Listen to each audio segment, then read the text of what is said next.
That's just about right. How about that right there? That'll work. Yep. All right. Wow. Thank you. Thank you. Thank you. And if I say thank you too many times today, well, you'll just have to roll with it. And we're so grateful to be here. We can't even begin to tell you. We have a written speech, and we certainly hope that we'll be able to attempt to follow it, at least. But, I'd like to open up by saying that anytime a group of people who love the Verde River get together, it's the equivalent of a family reunion. It's the equivalent of the family of the Verde River coming together among like-minded friends of the river to celebrate this place that we love so much. It makes the Verde Valley what it truly, really is. So, welcome to the 30th annual Verde River Family Reunion. We really appreciate you being here. Basically, what we're going to try to do today is to give you a story that very few people have ever heard. It's never been told in public before, and only a handful of people have actually heard the story of how the very first Verde River Day came together. Beyond that, we're going to give thanks to the people who began the Verde River Day for the first time 30 years ago in 1989, and also the many things that have happened in the 30 years since that has really been a defining time for the river and for the whole culture zone that this valley encompasses. Before we do that, we want to give thanks to this year's Verde River Day Committee for just the unbelievably outstanding job that they're doing to keep this event alive and well and as beautiful as it is. It's just fabulous. And thank you.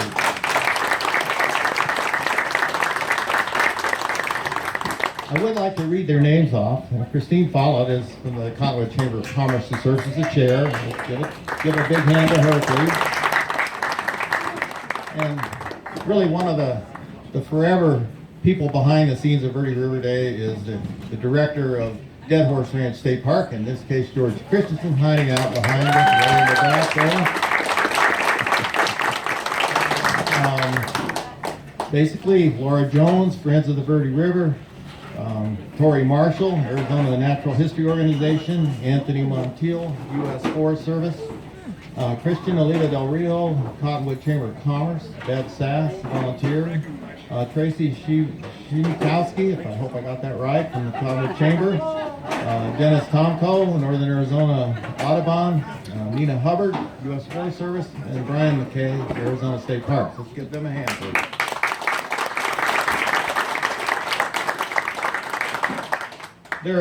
Each year from year one, there have always been quote-unquote sponsors of Verde River Day. And I like to say that the three amigos are the main sponsors of this event from year one that got it started to now.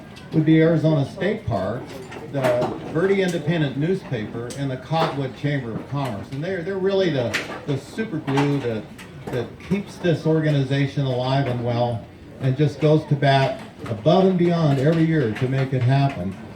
You wouldn't believe how they came together to work in the first year, and we'll talk about that a little bit later.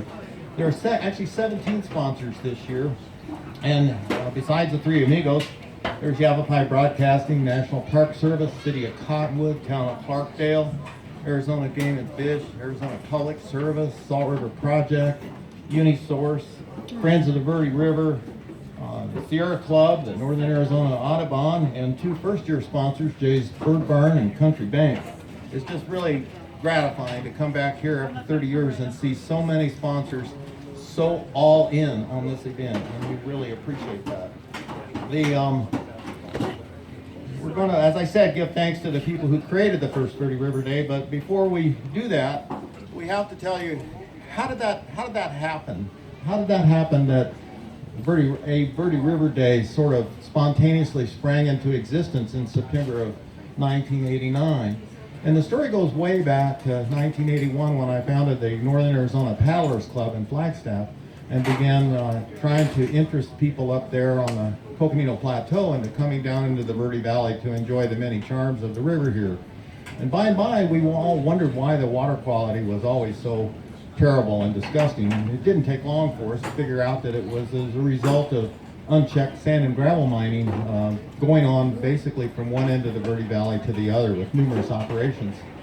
So along about 1982, I started a personal campaign to get sand and gravel operations out of the Verde River, and that effort spanned 7 years. And so it started slowly, but it built momentum when numerous of our friends, people like Marcia Fouts here hiding out behind my wife Susan, and others, and Nancy McCluskey over here, we began working really hard to show people what was going on in the river and to try and build a stakeholder ownership group and get some kind of consensus to get sand and gravel out of the river. Well, like I said, it went on for years, and I had to actually run in elections and serve on state committees and try and free up money to get people on the river and so many other things.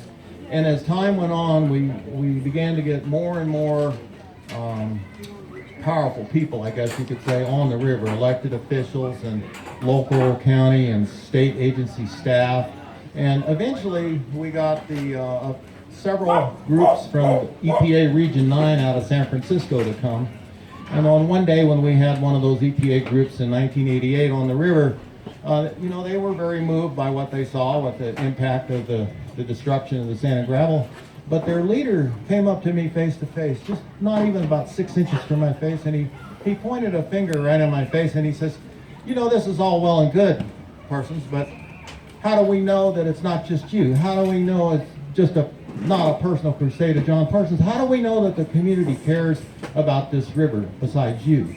You're going to have to show us some way how this community cares for the river. Well, I didn't have a clue. I didn't know what to say. I was flabbergasted, dumbfounded, and stumped. And so they all left, and I just milled around for days wondering what in the heck to do. And some of you know the late author Jim Bishop passed on earlier this year, and ironically his memorial service will be later today up in Sedona. But so I was sitting with Jim one day, lamenting the fact that the EPA needed to see that the community cared about the river. I said, how are we going to do that? And he said, well, just have a festival or something like that. And I said, well, how do you do a festival? I was like, I'm not a festival organizer. I don't know how to do that. So I was stumped. And there might be some of you in this audience who remember a man named Charles Van Gorder. Does anybody here remember his name? You remember his name. Yeah, you remember his name. Well, Charles Van Gorder is actually a legend in the Verde Valley, but almost no one knows him. And he was a district conservationist for the Soil Conservation Service who came here to serve right after the Second World War. And he did phenomenal projects in the Verde, one of which was called Farm in a Day. And when over 4,000 people from around America came to build Farm in a Day here in the Verde. And so he was long retired, but he was still serving as an advisor to the Verde Natural Resource Conservation District. So I went to Charles and I said, Charles, do you have any ideas about how we can do this? What would a festival be? And he said, well, just come to an NRCD meeting and explain it, and we'll have a group discussion. And so at that time, Barbara Plow was the chairman of the Verde NRCD, and Ralph Hardy was a member, and Charles was really active. So we all just sat in a room and talked about it. And somebody, I can't remember who it was, they said, well, you just need to have a day once a year for the river is what you need. And you need to get the chamber and the newspaper involved, and then that's your challenge there, boy. Just go out and do it, And so, as chance would have it, Dick Larson was the publisher of the Verde Independent, and somehow I had infected Dick with river fever, and he had bought his own canoe and a little Bronco 2 to carry it. So I went to Dick and I said, well, what do you think? And he said, well, naturally, being a leader and a publisher, he says, well, we have to have a committee. And so he got Pete Ciso from the chamber and numerous other people that the two of them knew. And John Clough at the time was the manager of Dead Horse here, and he was all in on the idea. So we all just sat down and started to talk about it. And I don't remember which meeting it was or who it was that spontaneously said, after we were talking about a name, well, what are we going to call it? And somebody said, well, gee, if it's supposed to be a day for the river, why don't we call it Verde River Day? And so that's how it all came together. But the most inspirational part of it was that there was no mention of sand and gravel in those committee meetings. There was no mention of any politics or anything controversial.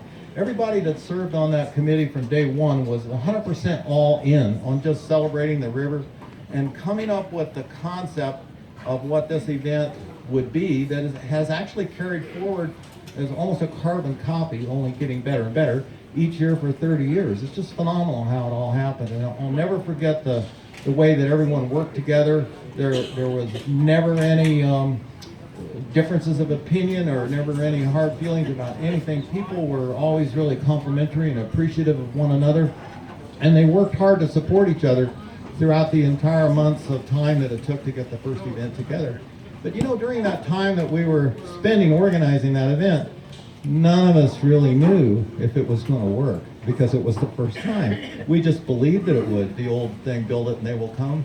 And so when the first event occurred, it was over there in what's now the River Deus area. We really didn't know. And nobody even knew how many people we'd be happy with. Well, would it be 100, 200? Well, about 1,000 people showed up and we were just stunned. We could hardly believe that many people would just suddenly show up for an event that had never happened before, and really no one knew what to even find when they came to the event. So it was such a success on the very first day that even before the event ended, we on the committee were talking amongst ourselves, well, this is going to happen again next year, and well, next year became the year after and after, and 30 years later, here we are. And you know, the beautiful thing about Verde River Days is that it has remained free of controversy and political advocacy or whatever else for all of those 30 years. And it's just a great, wonderful celebration of the river that has attracted keynote speakers such as Bruce Babbitt, John McCain, Barry Goldwater, and so many other various dignitaries.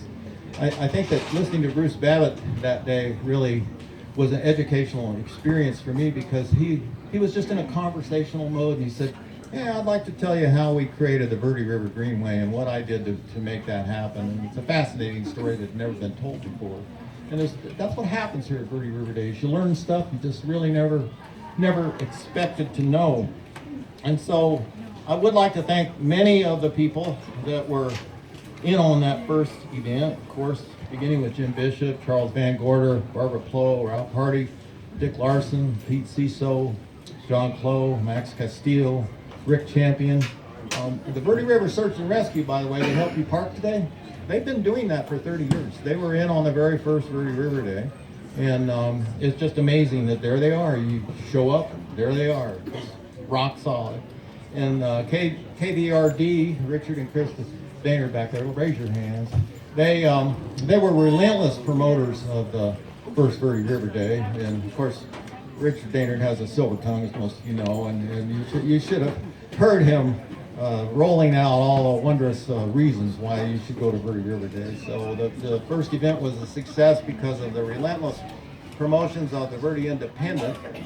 Dick Larson at that time just went so far over the top providing coverage. Sometimes you wondered if the whole newspaper was about Verde River Day in advance of the event. And he was taking no chances. So between KVRD and the Independent, you really helped make it happen. Thank you.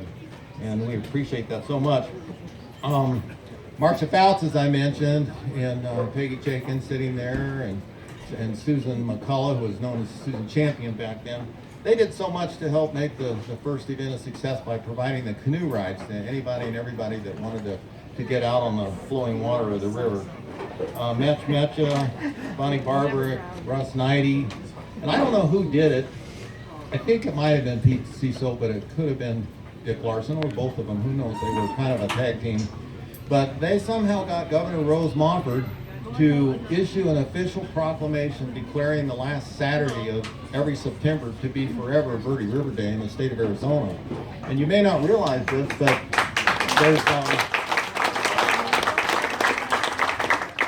there's no other Arizona river that has its own day dedicated by a proclamation. The Colorado River doesn't even have its own day dedicated by anybody. And as far as I know, I don't know of any other river in the Southwest that has its own day. So the Verde River stands unique in having a special day officially declared by the governor of the state.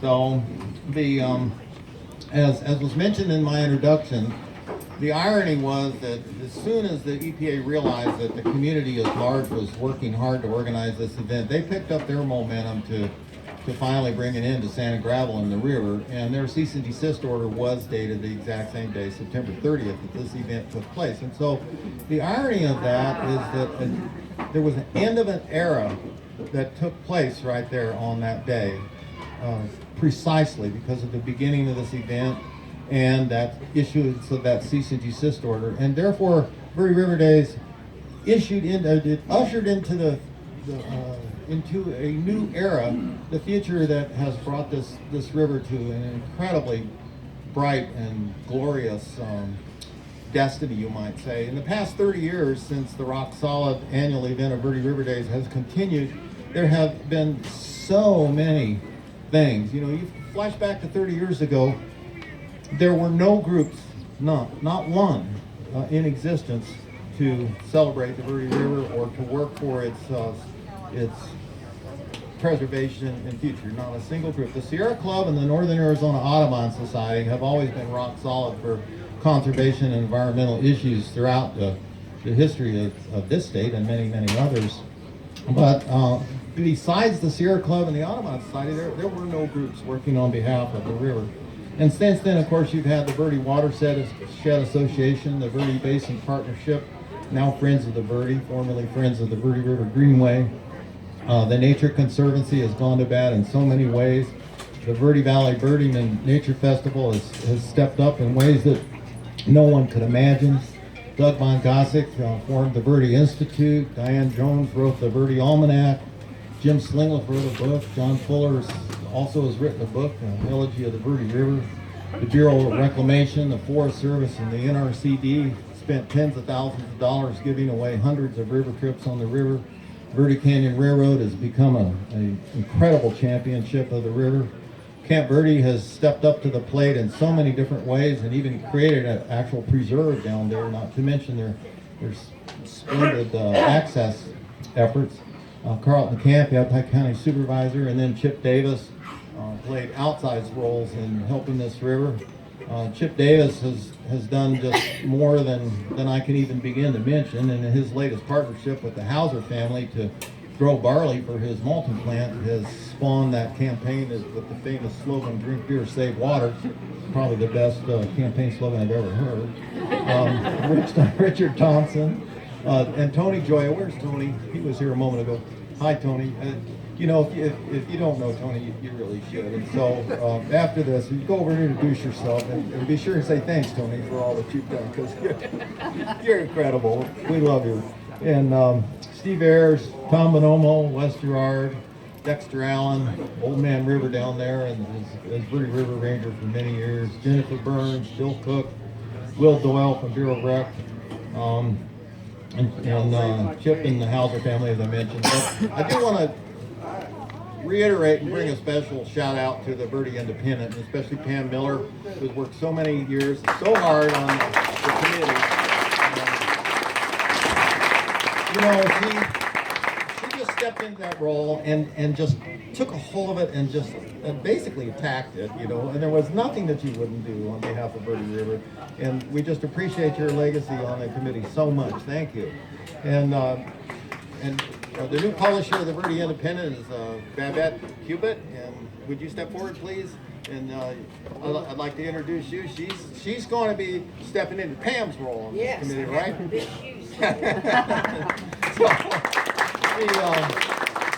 One of the real unsung heroes of Verde River Days and the Verde River, and not to mention so many other things, is the managing editor of the Verde Independent, Dan Engler. And for all practical purposes, he's sort of an unseen committee member of this event because of the coverage and the editorial backup that he gives to this. And where Dan can't be here because he's coaching high school track somewhere, but we're really proud of his contribution. It's just a phenomenal in what he's done over the years.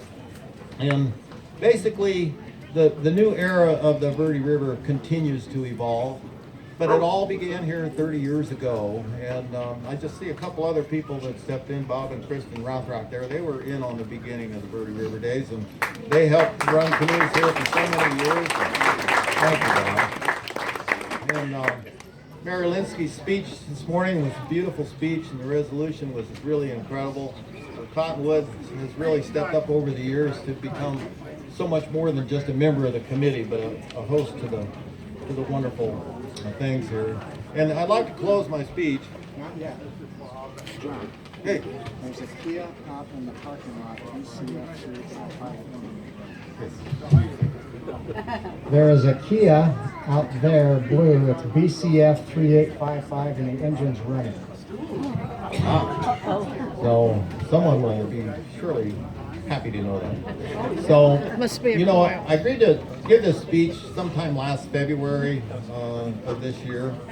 And since then, I've gone through all kinds of range of emotions about what to say and how to close out the speech. And 4 days ago, we were up on the north rim of the Grand Canyon at that beautiful stone lodge that's sort of stuck on the edge of the canyon there. And I was outlining my speech in that beautiful sunroom. And I was staring down into the abyss of the Grand Canyon. And all of a sudden, it occurred to me, you know, like, I'm a big fan of the canyon. I worked there as a river guide for quite a number of years. And there are so many heroes and heroines of the Grand Canyon and saviors of the Colorado River, but they're all gone. They're all passed on. And one of the really amazing and beautiful things about the Verde River is that almost all of the heroes and heroines of this river are still alive. And most of them are right here today. And so I really want to close this speech out by saying, hey, I didn't found Verde River Days. It was a whole community effort that founded Verde River Days. I planted a seed that just somehow grew into an amazing event. But you're all the ones who deserve the credit. And I want you to all cheer for yourselves right now, okay? Thank you.